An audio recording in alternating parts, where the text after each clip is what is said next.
All right. Well, our next panel is going to discuss China's engagement in media and culture. Of course, we know that there are various Confucius institutes in various cities around and universities in Africa and Latin America and the Caribbean.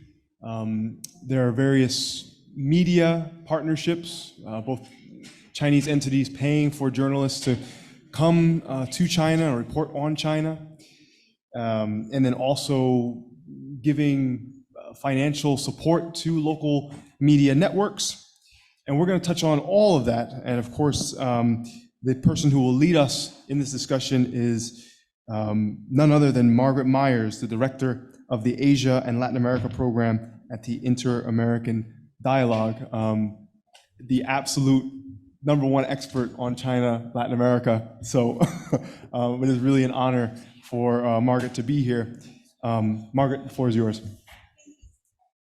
Thank you so much, Leland. And I think I share the room here with a lot of top experts on China-Latin America relations, many of whom I've learned so much of what I know. So thank you. Thank you, first of all, to the organizers. It's really such an honor to be here. I've learned a tremendous amount already. It is fascinating to learn about the comparisons and the similarities between the African and Latin American cases on so many fronts, and I think we'll be able to do that in this panel as well.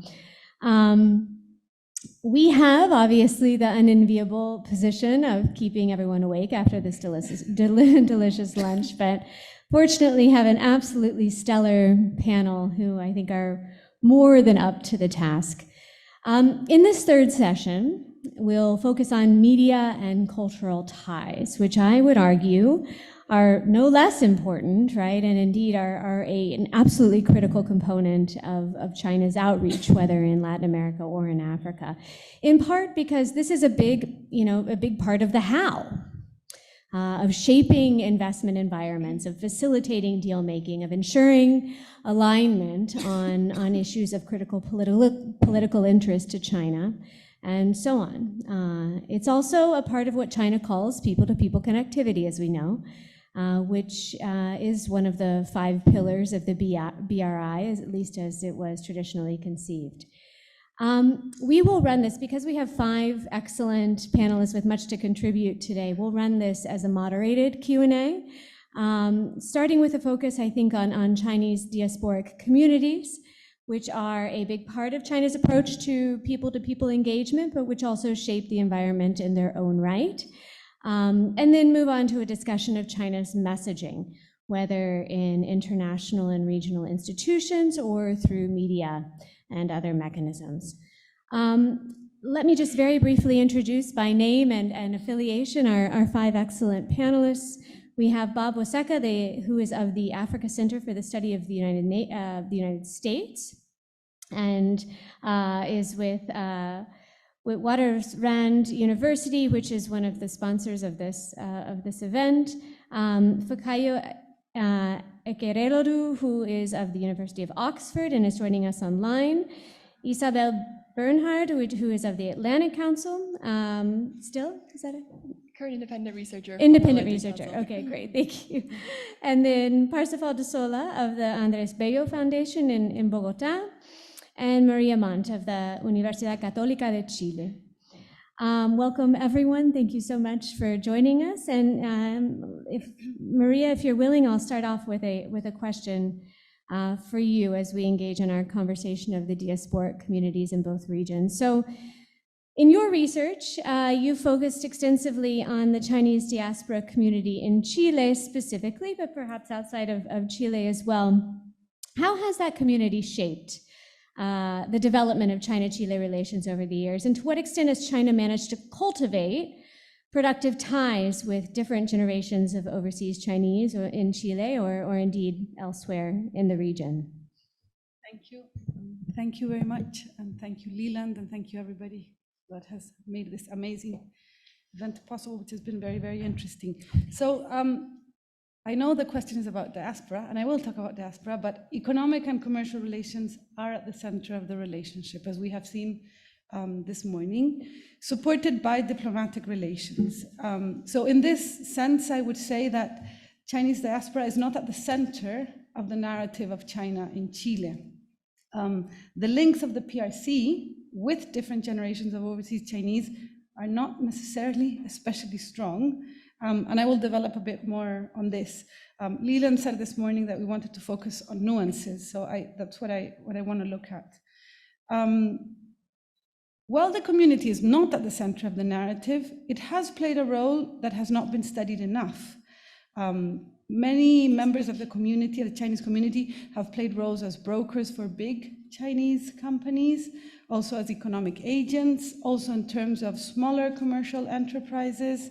After Peruvian restaurants, Chinese food restaurants are the most common in Chile. And it is also possible now to see Chinese malls, that's how they're called, which are Chinese goods shops flourishing in Santiago, the capital, but also in every, possibly in every small town as well. Historically, and this is before the foundation of the PRC, Chilean northern cities, which is where most of the Chinese communities were, there were strong movements of solidarity with China after the Japanese invasion. And then during the 1950s and 60s, there were divisions within the community. And in this sense, the fact that Chile opened diplomatic relations with the PRC in 1970 and then maintained diplomatic relations after the 1973 coup left the Chilean left and the Chinese community in a relatively awkward position. Nobody talks very much about what happened in 1973. So if we jump forward in time, the relationship changes dramatically with the export of copper, accompanied later by the signature of the FTA in 2005, and with Chinese investment in Chile, which has grown dramatically since 2016. So the strong economic role of China leads for pragmatism, I would say, to shape the relationship. On many occasions, one hears about China's pragmatism, but also I would add here Chile's pragmatism. So I want to develop a bit more on the Chinese communities, because there is a Chinese diaspora community which is relatively small, and there is an older historical Chinese community which is invisibilized or conditionally visibilized, let's put it that way. Especially in north and central Chile.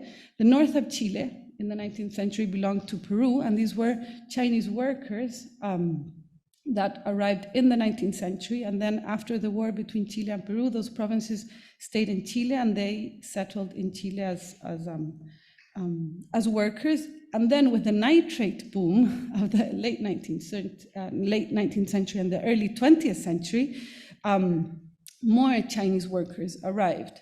So in Chile, we depend on our exports. And this is something that is important to look at, I think, when we look at copper and the mining industry. There are Chinese associations. There's not much centralized information about this, but the Sociedad de Beneficencia Chileno-China celebrates this Saturday its 130 years of existence. So even though invisibilized, they are also part and they participate in the economic and commercial networks, importing from China in the last decades, and yet with brands that are recognized as Chilean, even though they are of Chinese capital. And with links with older historical communities in China and Guangdong. We can talk about that later. And there is also recent Chinese migration working in Chinese banks, construction, the new line of metro in Santiago, electricity generation, transmission, and some Chinese teachers have also come to Chile to teach at the Confucius Institute, but small in number, I would say, and almost all of them, if not all, almost all, returned to China after some years. And I mention this because there are not necessarily many links between the new generations of migrants and the old generation of migrants. So they sort of are like temporary residents in Chile. There are shifts that I would like to notice. There are more children born in Chile to Chinese families, and this is noticeable in schools and at universities, not only in the north of Chile, but now also in Santiago. many of these children are not necessarily located in specific part of town. We don't have a Chinatown in Santiago, to use the example of Santiago, but there is more commerce associated to certain, Chinese commerce associated to certain parts of town. So people do talk about the Barrio Chino, and that has been a big issue because of a rising security concerns in those areas. The rise of China sheds new light on the community, and this is something that has been noticed before, in positive and in negative terms. And I will develop a bit this more. As they gain more recognition, old stereotypes reappear. The community is isolated, hermetic, with an incomprehensible language, and this was reinforced by the racism that accompanied the COVID-19 pandemic. There are also new stereotypes being developed, as well as incipient articulations of an Asian Chilean community, which up to today is not big, but it's starting to appear. In terms of the community and the diaspora and the BRI, which brings us here today, I think, or I would dare say, that the BRI is not something well known or that is discussed much. And part of this Chinese community participate in the economic and commercial exchange, but the role is not highlighted. So in this sense, and I'm sorry if I'm a bit vague, but I'm trying to bring in different ideas. People-to-people diplomacy has played an important role since the arrival to power of the PRC in 1949, with specific actors playing significant part in being representatives of China in Chile, either themselves or their legacy. And there I would mention the artist José Venturelli, who lived in China for many years, and whose legacy, as somebody that had a strong link with China in the 1960s, 70s, 80s, is something that today is also present with exhibitions, with presentations of his work, strongly linked to his political role. So I think that cultural diplomacy is something that, in the case of China, and we will talk about this later, right, contributes to lessen the gap in terms of knowledge of China in Chile. And here I would add that there are no university programs on China in Chile. In 2024, one program will open on Asian studies at the Universidad de Chile, but the teaching and learning of the language and of China as a topic, and Asia, I would add, is still very limited. So there is not much knowledge about this. So in line with this, the Confucius Institutes, for example, become a useful institution which helps make smaller the gap, bringing in Chinese teachers, and also in a way attracting some members of the Chinese community or that were or whose parents arrived from China that don't know the language, and becomes a space that brings that offers a space, I would say, to talk about China and to talk about Chinese language and culture more than politics. So I would say that in a way, the role of the community in shaping Chilean-Chinese relations is at once over and underrated. It's mostly invisibilized, and yet it is blamed for maladies in times of crisis. Stereotypes and perceptions about the ethnic Chinese and Chineseness in Chile have been shaped by ideas of the West, and also present in the United States and Europe. So even despite the long history of Chinese presence in Chile and the Americas, the Chinese tend to remain in this state in Chile of conditional visibility. And these representations of Chinese people and communities enable forms of subordination and silencing, and or highlight the agency of Chinese people. So even though Chinese people are many times depicted as one-dimensional and incomprehensible, there's also starting to be shifts that bring agency and that visibilize and problematize such empty stereotypes. So in a way, it's sort of like a moment of shifts where the new role of China, or the role of China in economic terms, sort of like sheds light on these people and are putting them on the spotlight. Thank you. Yeah, fascinating, Maria. Thank you. Bob, perhaps I can turn to you with a similar question, if you don't mind. You've spent years in your career studying both U.S.-Africa and China-Africa relations. And as we know, sort of migration-driven people-to-people ties have shaped South Africa's, where you hail from, right, and the broader region's relations with both the U.S. and China in profound ways. What are the characteristics and impact of the diasporic Chinese and U.S. communities that are currently, shaping the trajectory of Africa's relations with China and the U.S.? Could you give us a bit of a comparison there in terms of the communities and their overall effect? Thank you, Margaret, and thanks to the organizers for the invitation. Like the previous speakers, I believe this is a very significant activity because the Africa-China and Latin America-China relations have gone on different paths, yet there's so many intersections. And I think it's as if the practice and academia and interested parties are urging us as scholars to actually close ranks. And I believe the ball is in our court. These events such as this help us in that direction.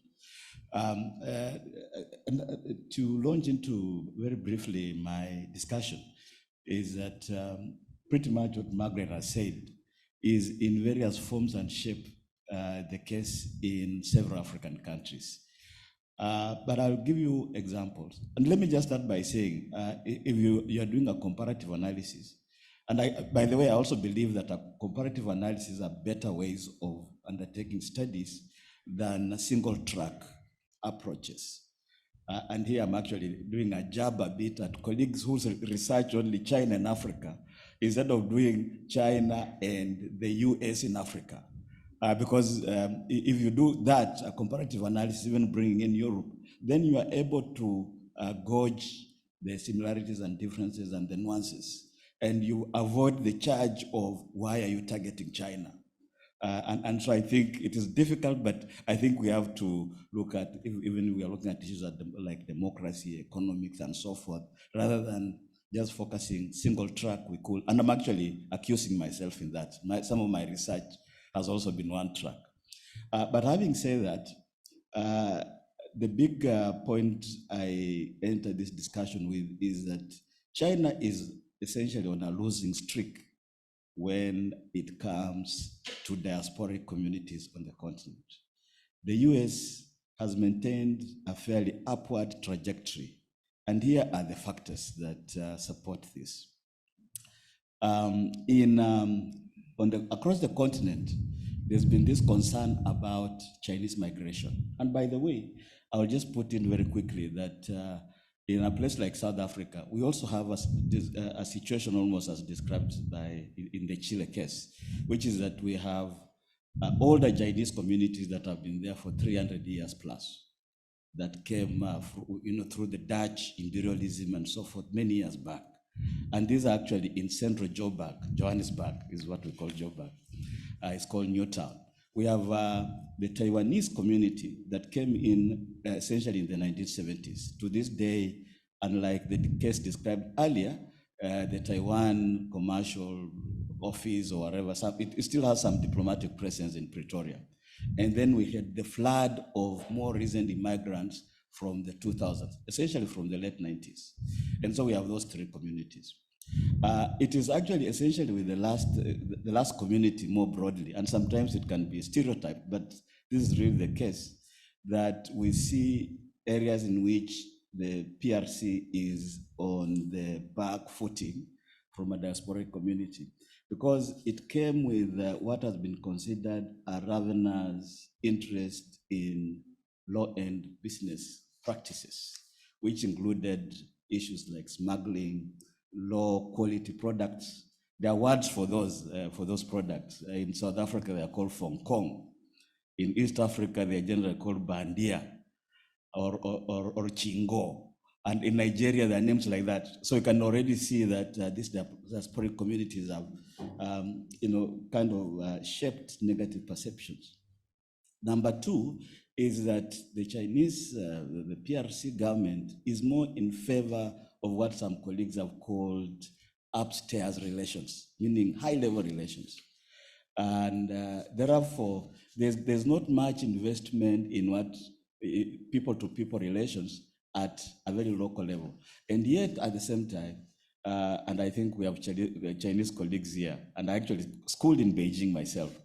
I know a bit of this. Chinese colleagues are a little introverted in a sense. I don't know if that's the right term. You can excuse me if that is not quite it. But they are reserved in a sense.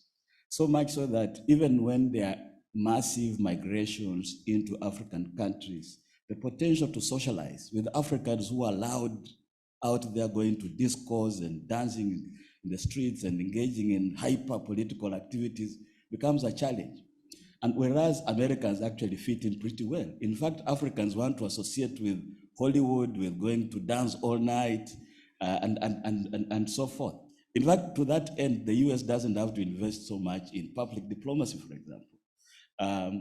And that then, but of course, one of the major things the US government then has done in the recent times, as we saw during the US Africa Leaders Summit in December last year, was actually to put together what they call Presidential Advisory Council on African Diaspora Engagement. So it has become US policy to actually promote that, riding on the fact that from 2019, when there was the celebration of the 400 years of slavery,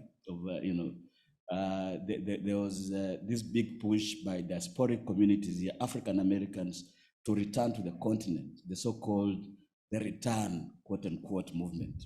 So I think this gives, in a nutshell, the US an upper hand, and I've not even provided even more examples, but I think this will suffice. But I think I'll just conclude with an example of where the China loses out, which, forget about the issues of Chinese contractors coming on site and dogs and cats disappearing. I think you might have heard of those allegations. But because the Chinese are hardworking people, they live in camps when they come over for construction work or mining.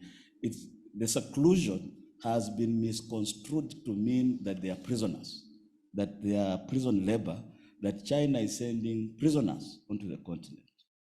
And this is a misperception, basically based on the fact that they do not necessarily interact with locals.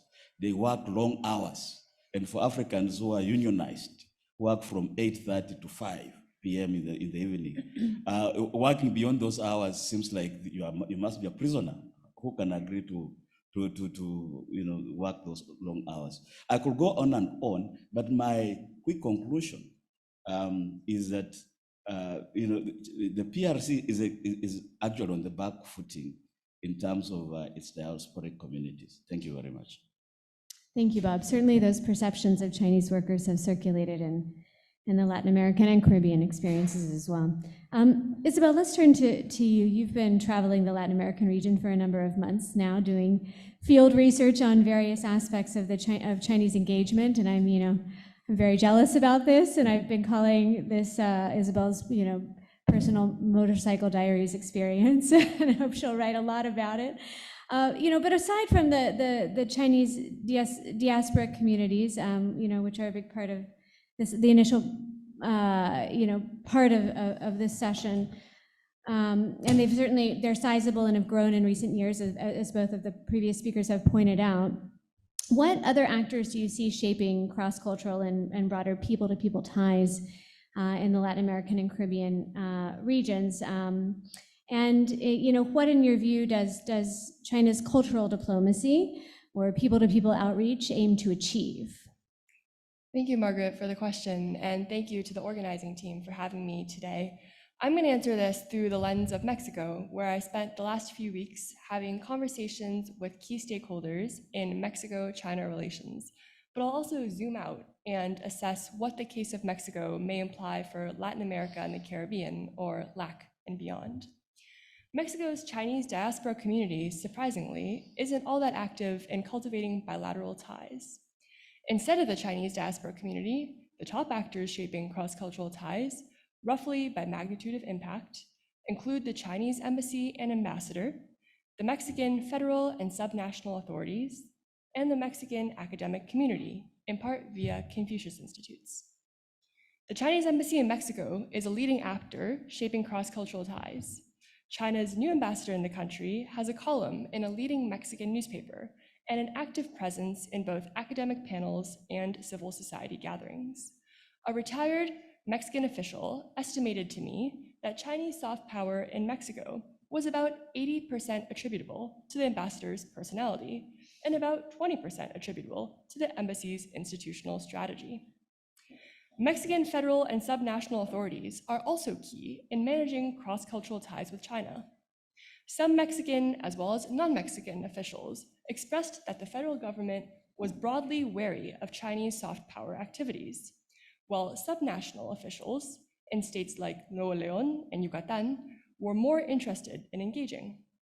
On-the-ground experts hypothesized that the Mexican federal government receives more diplomatic pressure from its US counterparts to disengage with China, whereas subnational leaders have a combination of less pressure and more economic incentives to spur growth in their states, and thus welcome Chinese cultural ties. The Mexican academic community plays a supporting role in fostering people-to-people ties, in part through campus-affiliated Confucius Institutes. 2 Mexican officials and a journalist commented to me that Confucius Institutes were largely present only in university culture without much spillover for the average citizen on the street. The institutes appear to be perceived as a statement of Chinese soft power and intent, but beyond language lessons, they haven't significantly developed programming to shape Mexican-Chinese ties. Now, zooming out a bit, what does Chinese cultural diplomacy aim to achieve? Prior to my travels, I hypothesized that the first priority of Chinese cultural diplomacy in Mexico might be to extol or advance Chinese economic ties with Mexico.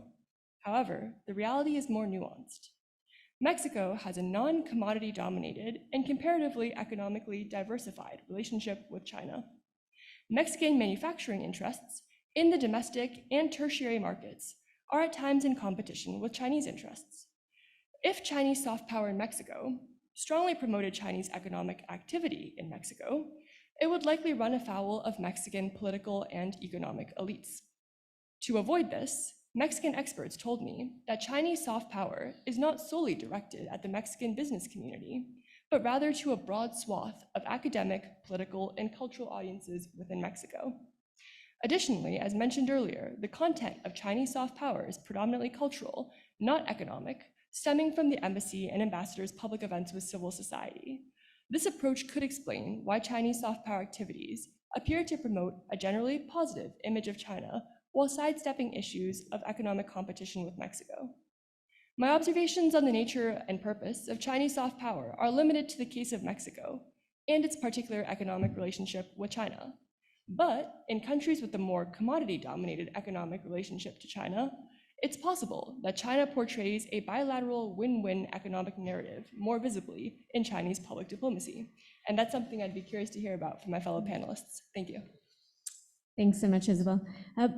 Parsifal, could you, just in a continuation on this theme, could you perhaps delve a bit deeper into the economic implications of China's relationship building activities? And as we know, and as Isabel so aptly pointed out, this goes beyond just engagement with diasporic communities. There is party level engagement, often through the International Liaison Department, right? There are government entities, there are quasi-governmental entities, all kinds of different actors that sometimes converge in certain areas in support of what would presumably be commercial or else political interests. So given your vast experience documenting Chinese investments and in tremendous detail, do you view the ties that China is cultivating through cultural and other outreach, including with diasporic communities, right, but beyond, as being effective in bolstering China's economic prospects? Do we have evidence of this? And if so, how?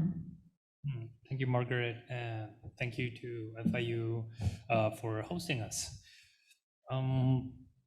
So I'm going to be replicating a lot of the points that have been brought up because they converge a lot in the question you just put up, Margaret. And it speaks to a lot of those similarities that we have seen throughout the day between China's engagement in Africa and in Latin America. Let me start by drawing two very big groups. The first one would be countries where decision making is concentrated in a small group of people, so primarily Venezuela, Cuba, Nicaragua, autocratic regimes. And then, well, the larger, I would say three groups. And the second one would be larger economies, so Brazil, Mexico, Argentina, which are very complex, big countries with diverse economies. And then we have medium-sized countries with, well, putting their institutional problems aside and political instability in some cases, these middle-income countries that rely a lot on the export of a few commodities. So China's engagement and the impact is it's, let's just say, there isn't a lot of evidence of China's cultural, academic engagement pouring onto the economic side and vice versa. I think this speaks a lot to what Isabel just mentioned, that these groups, they tend to work in their own spheres. So in autocratic countries, there isn't much engagement with local communities and vice versa, even in countries that do have historic people-to-people ties with the PRC. A lot of them in Central America. Venezuela has, used to have an important Chinese community dating back to the 50s and 60s, Trinidad and Tobago, Guyana. A lot of the Caribbean countries also have important Chinese communities that date back even to the 1800s.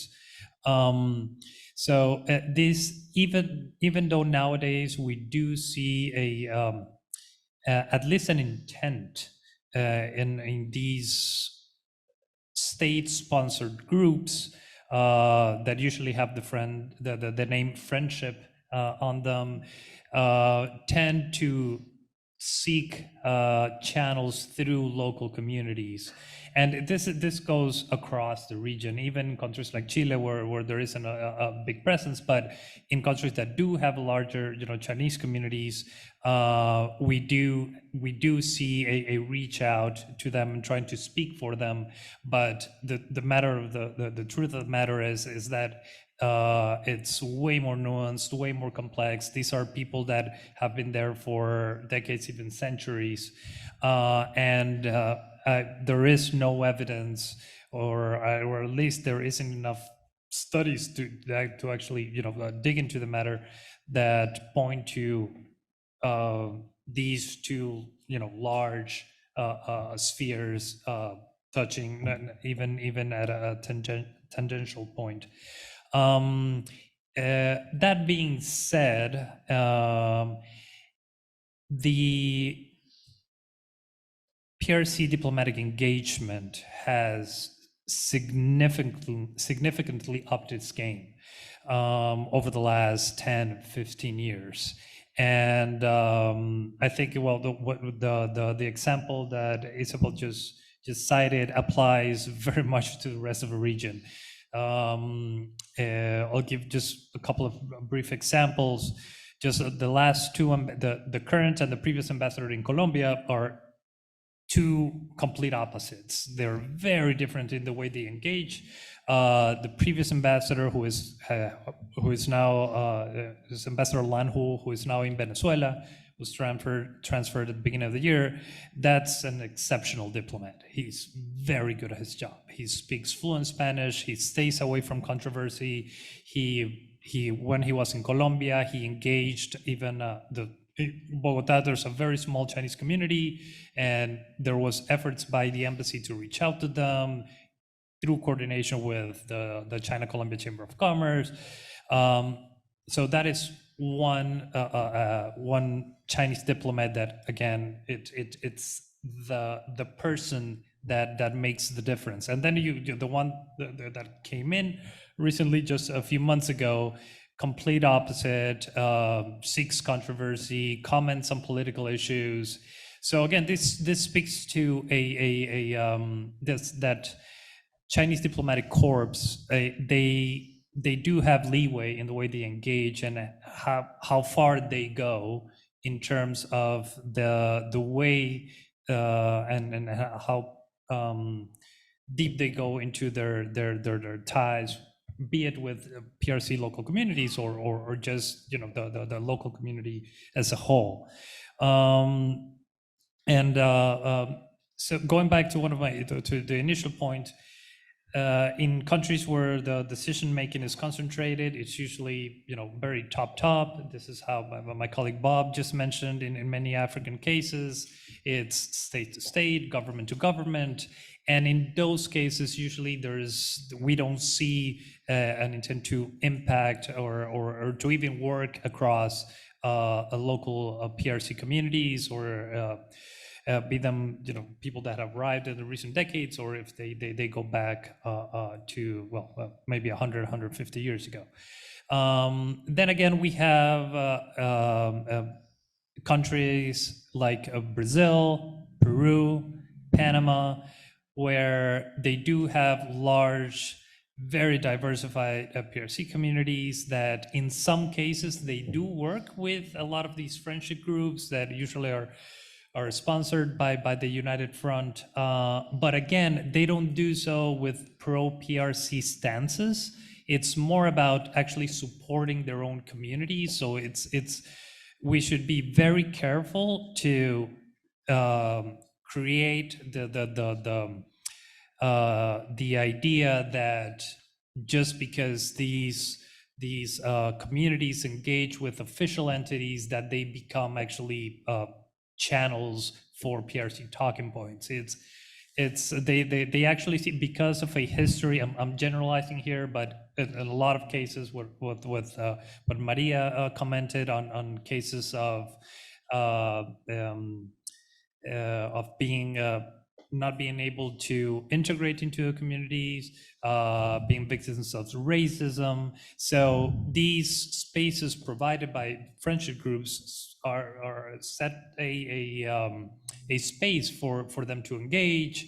And but again, I would be very careful on how we manage this topic, because it's very delicate, and we risk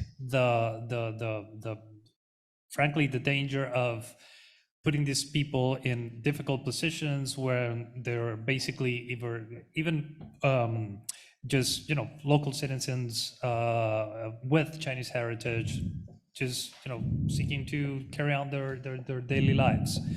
I'll leave it up to there so we can move on, and I'll be happy to continue talking about this. Thank you, Parsifal, and that's a really critical point. I think I'm guilty of speaking too closely to the microphone, but we've heard from the interpreters that those who are speaking a little further from the microphone, if you can bring it a little bit towards you, that will help them to understand everything you're saying and interpret properly. Fikayo, thank you so much for your patience. Let's turn to you now, and on a topic on which you've focused for a very, very long time. Climate cooperation, right? And this is really a question about China's messaging, what China's trying to, we've talked about the groups that China is engaging so far and how, but what is China trying to communicate? We are all, I think, aware of China's contributions in the area of renewable energy and electrification. We talked a little bit about that this morning during the first panel. But China has also sought to communicate very broadly across the globe, but especially in the global south, right, a commitment to broader climate leadership and cooperation. What does this look like in your view in practice in Africa, beyond obviously the exportation of goods and services that have some impact on emissions? Is much happening at the institutional level? And to what extent are African nations actually looking to China as a leader or partner on the climate crisis? I realized we didn't test my mic. Can you guys hear me? Yes, thank you. Okay, cool. All right, thank you so much. First of all, thank you to everyone for putting this together and for inviting me. I'm really, really excited to be part of this and just listening to all the experts speaking. And yeah, no, it's been exciting. So I come at the Africa-China conversation with two hats. On one hand, I am a PhD candidate at Oxford. So I'm studying for my PhD, and my research effectively is looking at how Chinese climate change multilateralism is affecting adaptation and mitigation efforts in Africa. So there's sort of that hat where I'm a researcher, but there's also sort of a policy hat that I wear working with the African Climate Foundation around sort of making grants to African institutions that are working on climate change, and I guess working on policy and advisory China-Africa work, again, still in the climate change space. So I tend to come at every conversation I have, just caveating that I will only speak about climate change. I try to sort of avoid some of the more controversial questions. So how I like to explain this to people is, and there may be people in the room who disagree with me, but what I always explain is when it comes to climate specifically, China has managed to sort of win the funding war. So in terms of which country, so compared to, say, the US, Africa gets quite a bit of funding when it comes to climate conversations from China. China has sort of done some of the legwork around investing in hydropower, investing in wind, investing in solar farms. China has actually done a lot of that legwork. But what in my opinion, China hasn't quite achieved well on a comms front is sort of that PR, if that makes sense, right? So, we talk about all the things the US is doing, and we don't always talk about what China is doing. And, I think the blame goes to everybody. And that's why I think I was very happy when at the start of this, we talked about nuance, because I often find that when we come to the climate conversation and China and Africa, nuance just seems to run away. And it's like, where's the context? Where's the data? Where's the information to make, really informed decisions? So what I will sort of say on the question around, what does, Chinese climate leadership look like in Africa beyond sort of exportation of goods and services? One is investment, right? There's been a lot of investment, hydropower investment, like I said, wind investment, solar investment across a lot of African countries. I think around the BRI and some of the investment, some of the bigger initiatives, there was an announcement that China would no longer invest in coal plants outside Chinese borders. And as far as I know, at least as far as the data from the Boston University GDP Center shows, there have been no new coal plants, I think, on the African continent since last year or the year before, I forget now. So there's that sort of funding piece, there's that sort of push towards guiding investments in that direction. There's also, I think, what tends to get overlooked, well, if you're not really researching the UNFCCC, you probably don't pick up on this. But one of the things China is doing as well with Africa and a lot of, global South countries is, China and the G77, right? Really showing up to COP, showing up to all of these sort of large multilateral conversations, saying, look, we are developing countries, to the extent that you agree China is a developing country. We are developing countries, and we should not be held responsible for where sort of greenhouse emissions are to date, right? And so you start to have that conversation around, the fact that China comes to this negotiation with other developing countries, gives that credibility and sort of allows for that push, if you will, towards sort of developing countries achieving their goals at these sort of larger multilateral conversations. And I think, coming back to some of the threads I picked up from what everyone else said, is that sort of PR element.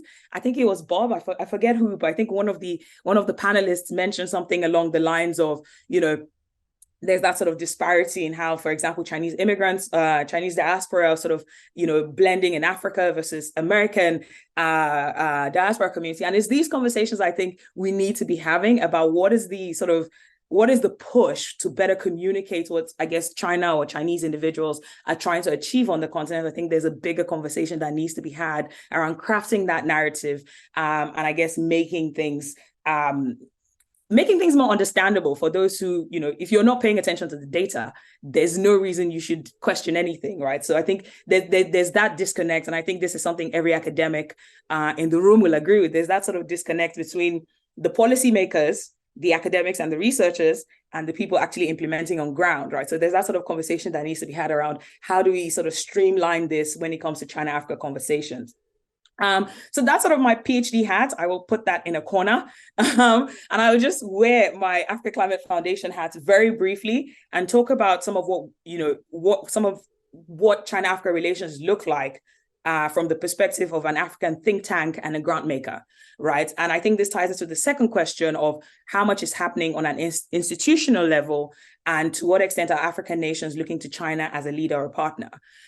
So from an institutional level, at least what the data is showing and what we're seeing is that a lot more institutions now, a lot more African institutions now are looking for global South partners.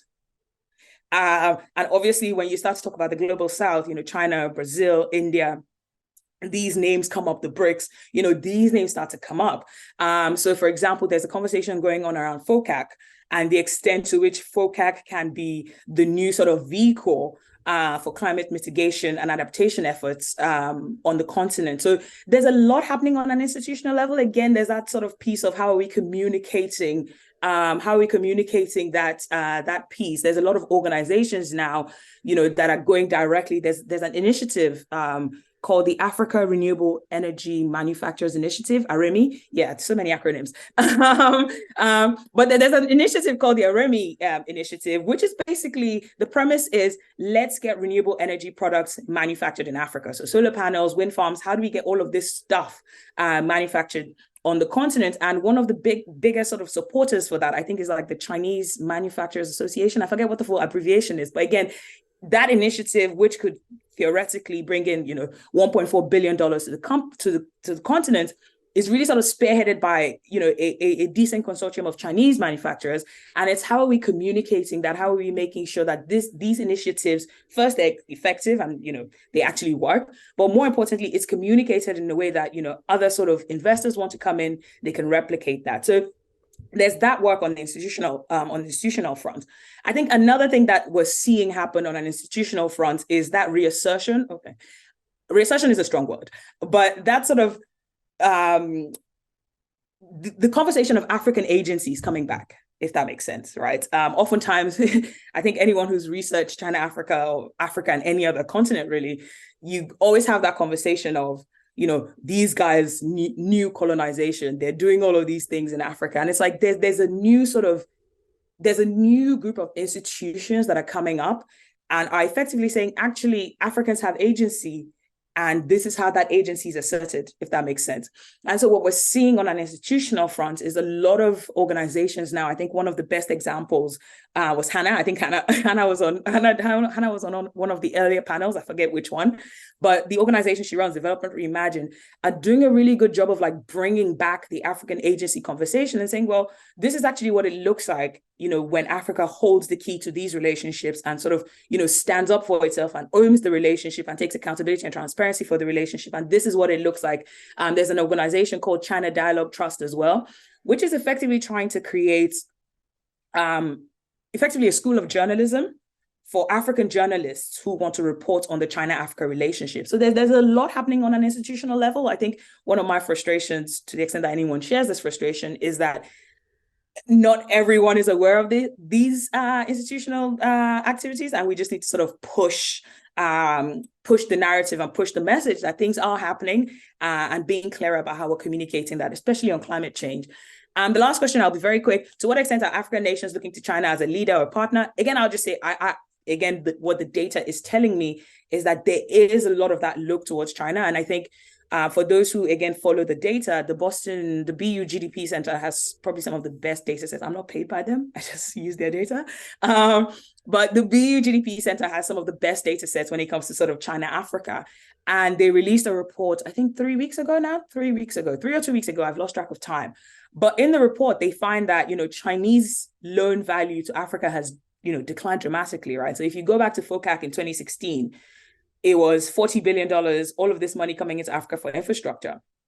You come to FOCAC 2021, and there's a massive shift, right? You sort of go from, here, build all the roads you want, to actually, you need solar panels, you need, green farms, you need, basically climate-friendly, sustainable products. So there's that sort of shift, and you tend to see that, things go where the money goes, right? So a lot of African countries now are reassessing their relationship with China and sort of trying to understand, okay, if China is only doing, I think the BRI, there's now that sort of small is beautiful or small and beautiful.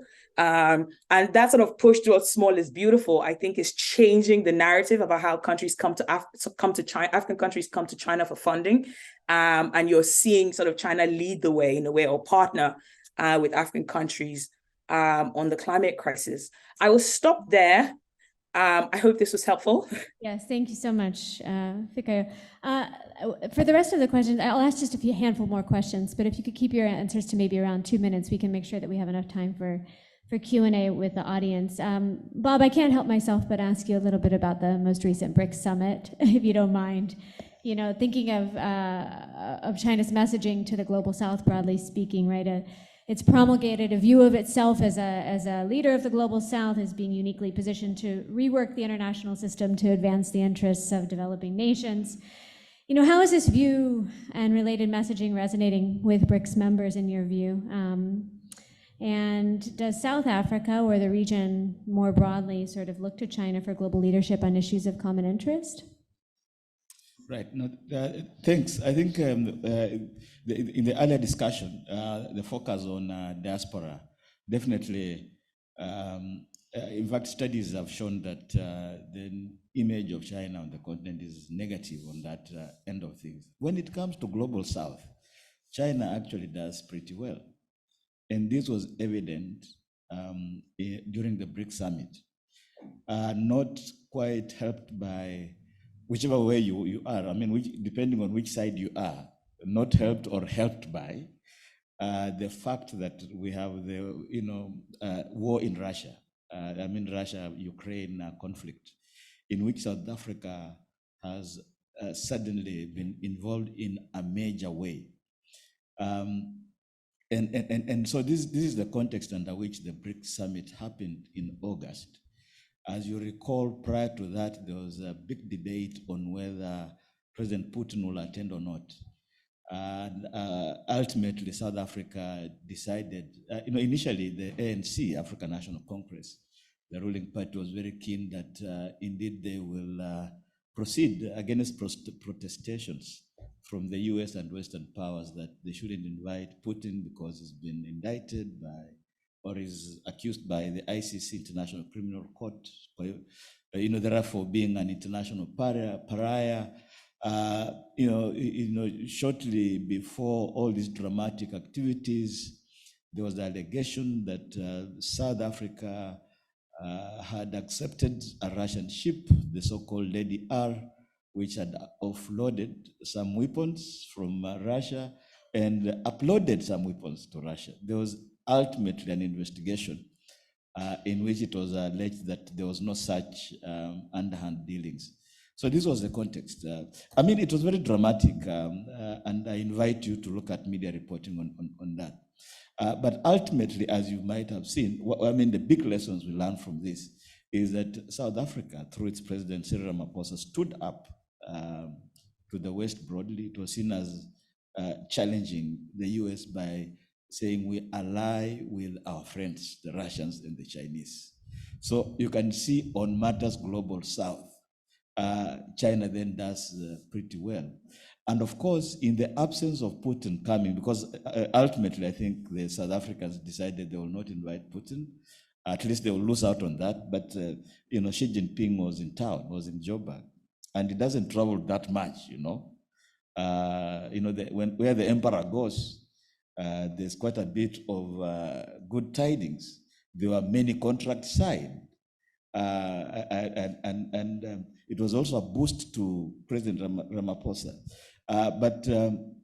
And I think this is the bigger picture, and of course, in the interest of time, we'll not go into the details, but let me just give you two of the many other, amongst other many details that I'll give you to explain that indeed South Africa looks up to China as a leader within the BRICS, rather than in fact looking at Russia or India or Brazil.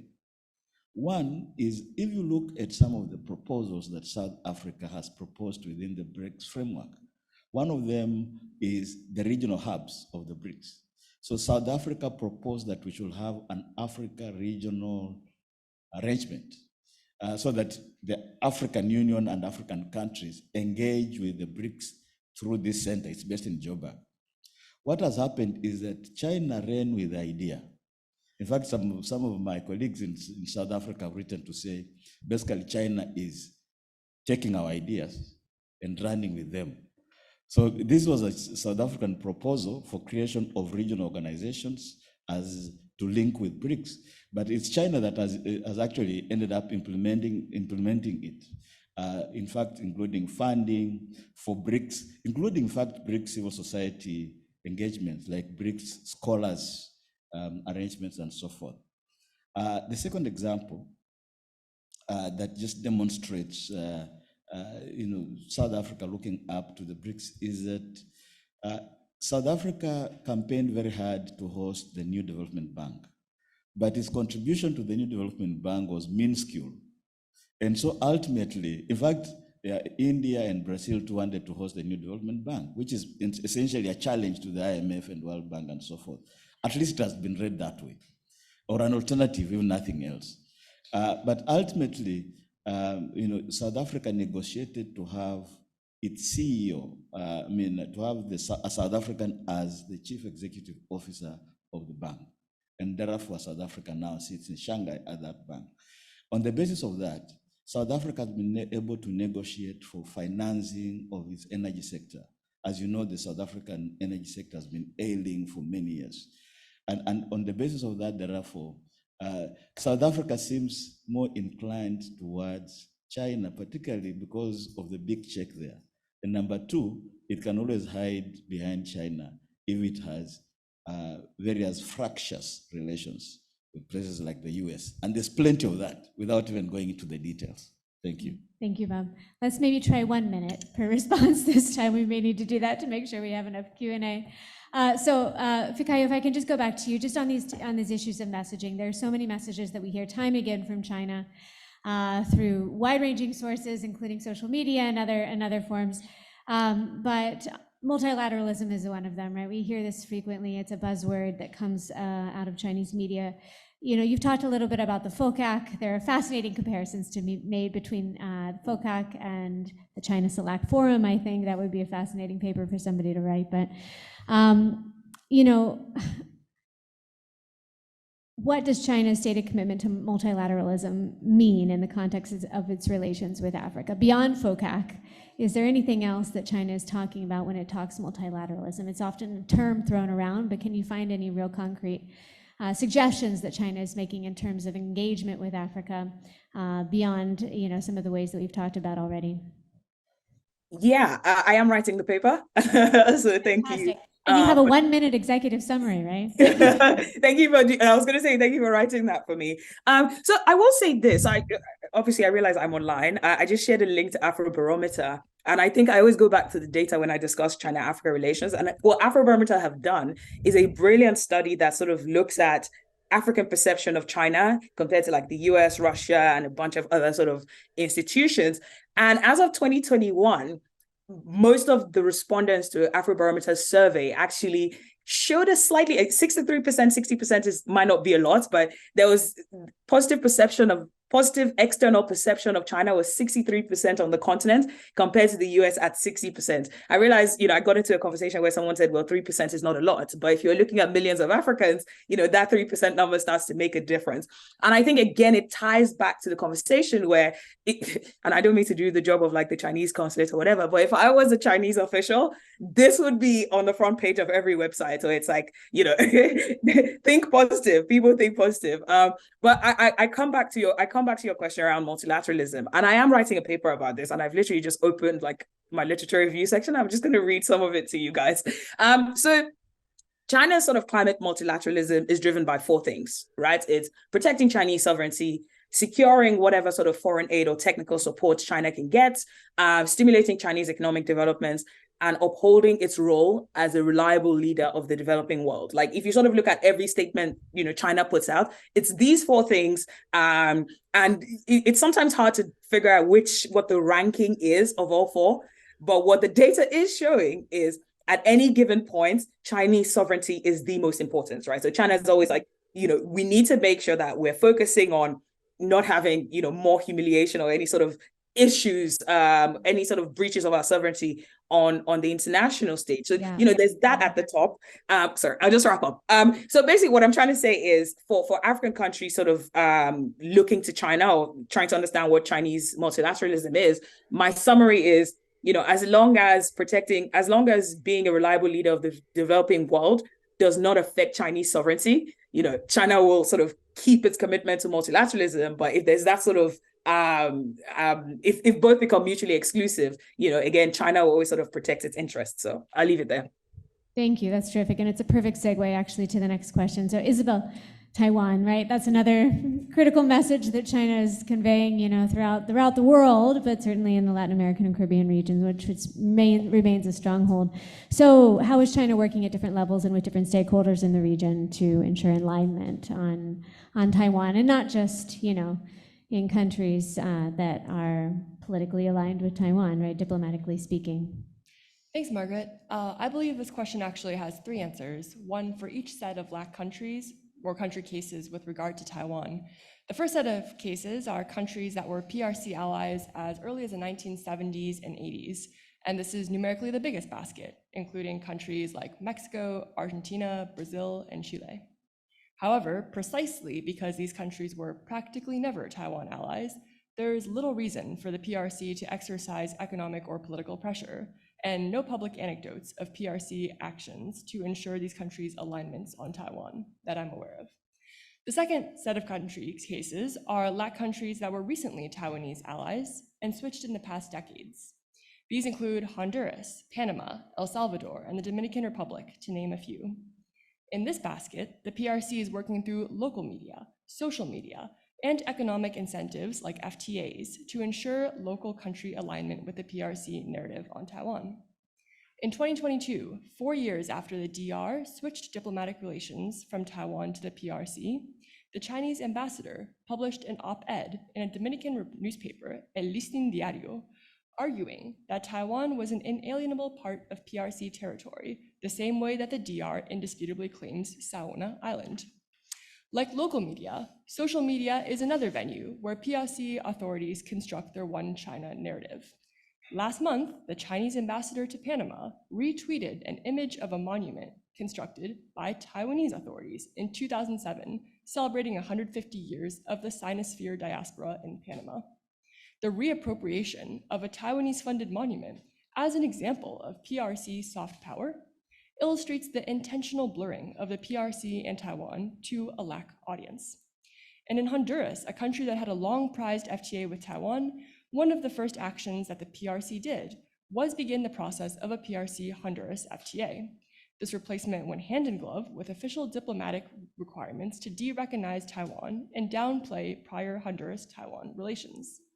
In this case, the PRC appeared to conclude that the economic benefit Taiwan provided Honduras would have to be replicated by the PRC before Honduran authorities would agree to align narratives. And the third and final cases are LAC countries that remain Taiwanese allies, which are currently Guatemala, Belize, Haiti, Paraguay, St. Kitts and Nevis, St. Lucia, and St. Vincent and the Grenadines. In these cases, due to lack of formal diplomatic ties, the PRC can't necessarily ensure in-country alignment on Taiwan. However, the PRC is almost certainly adding economic incentives and political pressure behind the scenes. The most direct example is Paraguay, whose president cited $1 billion in 2022 as a necessary Taiwanese investment to prevent Paraguay's diplomatic switch to the PRC. Although he later walked back to his comments, they underscore how Taiwan's remaining allies are feeling a multi-pronged squeeze. And I'll just quickly footnote that disinformation is a key PRC strategy to ensure alignment on Taiwan across all three sets of cases, regardless of how intensely the PRC is using local media, social media, economic incentives, or behind-the-scenes pressure. And I encourage everyone to check out the State Department's Global Engagement Center's great report released last month, which concluded that part of China's disinformation objectives is to silence opposing viewpoints on Taiwan, silence Chinese domestic human rights violations news, or other contentious topics. And to counter the PRC's diverse strategies, the US and LAC allies should consider a coordinated campaign of fact-checking, information diversification, and investment support, which I hope we'll get to discuss in the Q&A. Thanks so much. Yeah, all right, yeah, we'll have a short Q&A, but we'll have a Q&A nonetheless. So Maria, and I'm going to finish up with just two very, very quick questions, but on Chile. Chile is such an interesting case right now, right? We've seen a number of transactions that have prompted a bit of debate in Chile about the extent of the country's dependence on China and what should be done looking forward from a legal perspective or otherwise, right, to ensure that that dependence doesn't grow. How much, has there been a response on the part of China to these concerns through messaging of various forms? And more broadly speaking, is Chile receptive to a lot of the messaging that China is putting forth, whether it concerns this reindustrialization, on Taiwan, on community of shared destiny, whatever it might be? How receptive is the Chilean community to these things? Thank you, Margaret. I'll focus on the nuances here. There is indeed engagement with the media. There are agreements of mainstream Chilean outlets, well-recognized Chilean media, such as Radio Cooperativa, and they have agreements with China Media Group or with Xinhua. And there's also, in the last years, as well as in other Latin American countries, the publishing of half or full page inserts, also in the mainstream newspapers, including El Mercurio, which is like a traditional center-right, not right, newspaper. So I would say that there is an engagement with the media, but I am wary of how engaging this actually is and what effect it actually has. There's also engagement through Confucius Institutes and agreements with private and public universities. But again, I wonder how much that actually makes things change. So I would say that these are not necessarily protagonists in terms of the relationship of China and Chile.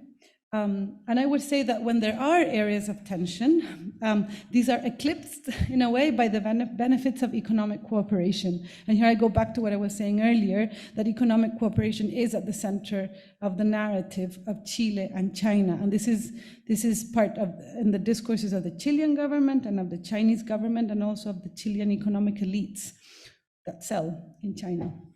So there are some critical voices in terms of human rights, of the deepening of dependency towards China, of this dependency in terms of Chilean autonomy, the sustainability of Chile's democracy and advocacy of human rights. But this is not necessarily present in these op-eds in newspapers and written by Chileans or people from the public rather than Chinese authors, to say that. So I would add to this that in Chile there is still very little knowledge on China. There are no trained journalists or correspondents in China. Some journalists have started to specialize on China and have been invited to the PRC, but their voices and influence is still limited or are strongly linked to the China Media Group and Xinhua. There is a lack of Chinese-speaking professionals. There's more people speaking Chinese and learning Chinese, but not all of them are professionals or working in government. And this also brings us back to the fact that there are many stereotypes on China that COVID brought back strongly. And this is also present when it comes to the discussion of Chinese investment, for example, and the idea of hermetism and lack of transparency, which could be true, but is mostly based on stereotypes. So I mention this because I want to emphasize that there is a lack of knowledge on China and that permeates everything, and that includes, in a way, the fact that these messages that are published in the newspapers not necessarily have any effect. So the focus, I would say, is mostly on China as a provider of goods and as investor and as a market. And this appeared, for example, with the diplomacy during COVID in terms of produce, wine and cherries. Chile is now inaugurating the Chile Week China. And I emphasize this because the economic and commercial exchange is at the center of the narrative. So any tension is sort of like disappears because of this. And in that sense, the the visit of President Boric to China, he's starting his trip today to China, has brought up the question if he will refer to human rights issues, which is something he does refer to internationally and nationally. So most discussions, including communication from the Chinese embassy, is to emphasize the economic relationship. And here I would go back to what has been discussed about ambassadors and diplomatic representatives, because I think, and here two different things.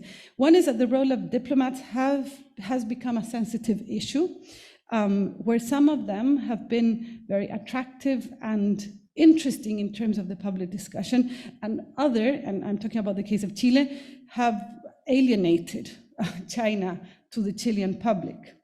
So while some are very attractive, others alienate the public. Yeah.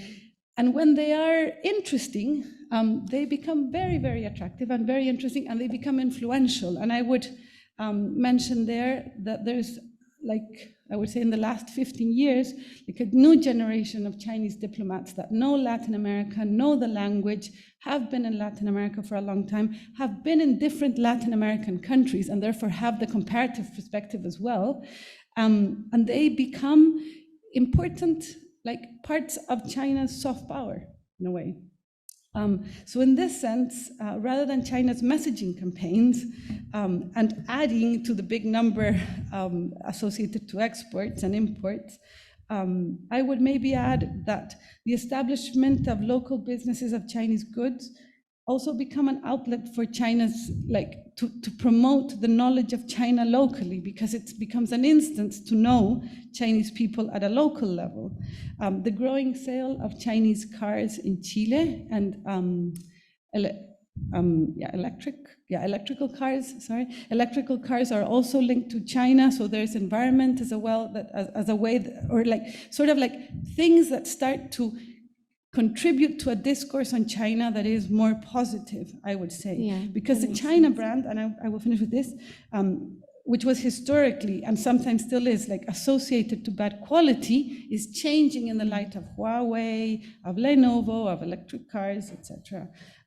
So I would say that there are ways in which China has become positive, always also, under the light of economic cooperation. Yeah, terrific. Thank you so much, Maria. That is a very nuanced perspective. And Parsifal and Bob, could I just ask you, I mean, one or two thoughts on, China's engagement with the media in South Africa or Colombia or Venezuela? What's it looking like? What's the effect? And, how prepared are these countries to be able to cover what China's doing effectively on the ground? One or two thoughts. One or two thoughts, okay. Okay, I'll summarize. China, the PRC is very good with slogans. It's their thing. They've been doing this for centuries. And it's just a modern adaptation of that way of communicating. I think the BRI is the best example. This has become a global brand, especially in the Global South. They are very good at this. That being said, on their media campaigns, through a lot of what Maria just mentioned, these content sharing agreements with local media, or the bunch of op-eds that the Chinese ambassadors have been printing in local newspapers for over a decade now. They obviously do reach an audience, but it's a political audience. It's usually either political or academia. Those are the people that actually read this. But your common Joe doesn't, or common Jose is not reading the op-ed of the Chinese ambassador. So that's one thing, are these global campaigns that use this language to attract the Global South. But that is a completely different story, and I don't think it really has a measurable impact on the way China is perceived by local populations, be it in Colombia, in Chile, in Argentina. And replicating Maria's point, if you do want to see where the impact is growing is with Chinese brands. So Xiaomi, Huawei, because these are the brands that are sponsoring, the equipment of the most watched TV shows. In Colombia, the equivalent of The Voice, the local equivalent of The Voice, you see the judges with these laptops and the huge Huawei logo behind them, and the phones. Xiaomi has covered the entire region with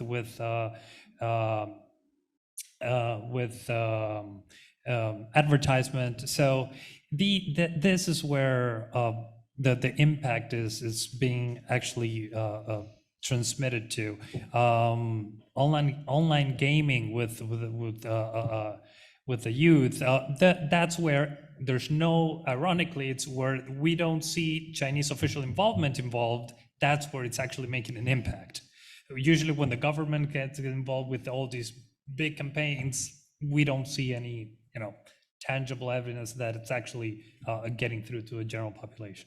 Thank you, Parsifal. And then Bob, major points for brevity. All right, okay. So if it's to summarize, this is a huge topic. So I know, and I I'm was being like, very mean. I was really. wanting to get into it, but it looks like I have to summarize, which is then I think the strategy I'll adopt to summarize this is to take the big pillars under which we look at media and messaging. One being that there's, I think, a struggle globally between two major ideological positions. There could be more, but at least for the discussion today, there are two. One is the US-led approach of open, democratic, independent systems that allow individual expression of rights and so forth. And the other, definitely being promoted by the PRC, is socialism with Chinese characteristics, currently being expressed in the African continent from the point of view of Xi Jinping's thought. In fact, now there's what we call thought work, which is being kind of inculcated through the media on the African continent.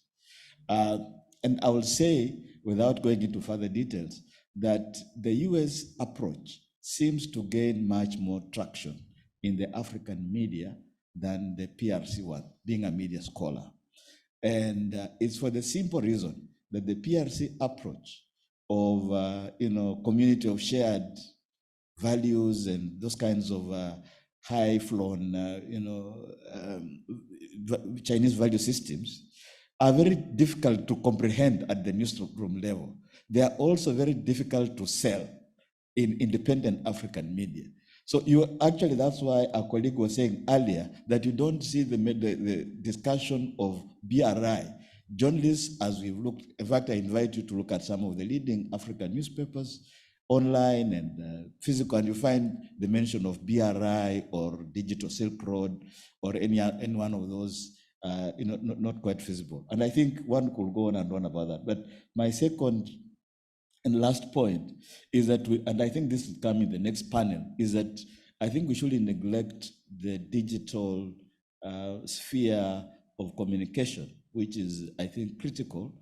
And there again, we see the ideology of digital sovereignty, and I know Henry is here, is actually the guru on this matter. Mm-hmm. But I think there the Chinese might actually have a slight advantage in that they're the ones who are building the internet platforms on which the communication rights. So even if they are losing out on the messaging, direct messaging end, they are the owners of the infrastructure. And as we've seen in the case of internet knockouts or shutdowns, in which Huawei and ZTE has been involved, I think this is an area of consideration. Thank you. Yeah, thank you so much. That's terrific. We have time for one question plus one Q&A from the chat. But fortunately, we're moving into a networking period, in which case you can ask questions directly of the speakers, which have all done a tremendous job. Is there one question, one hand that? Yes, please. We'll go over here. And then before that, let me ask one question from the chat that was submitted. In China's efforts toward people-to-people connectivity in Latin America, have you observed any initiatives to connect or support women and girls under any sphere, be it political, humanitarian, business, defense, security, or so on? And yes, please, and if there's one person you'd like to direct your question to, please go ahead. Thank you, everyone, for being here.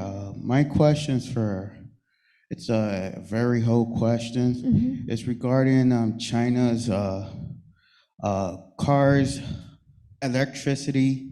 When it comes to energy, China has a big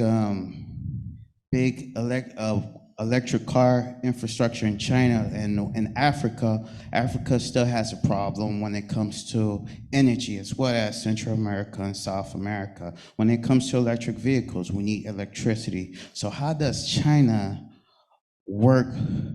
find a way to implement, to make it work? Does would anyone like to take a stab at that question, or I'm happy. or the women's? I didn't understand the women's question.